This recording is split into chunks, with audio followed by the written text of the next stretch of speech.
Good morning. Thank you for joining us. I'm glad to see you today. I want to talk about what Jesus subjected himself to today.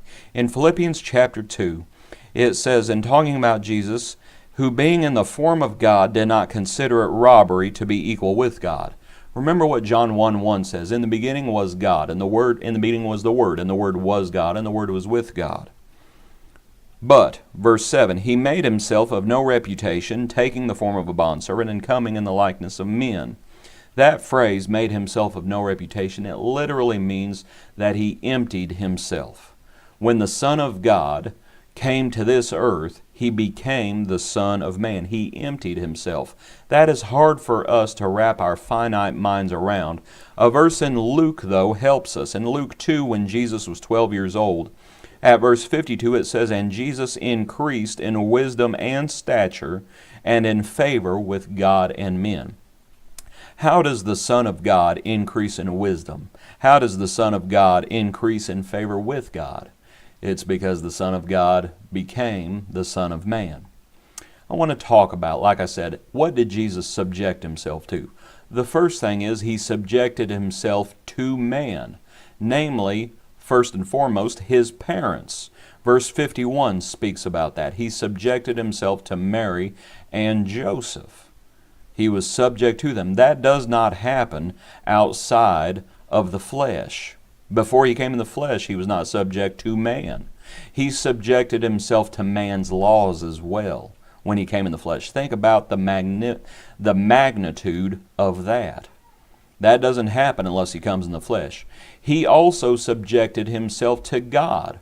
Remember, he did not think that it was robbery to be equal with God.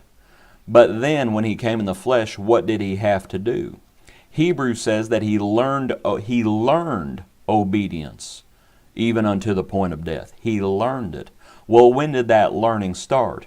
When he came in the flesh. He subjected himself to God, to the Father, when he came in the flesh.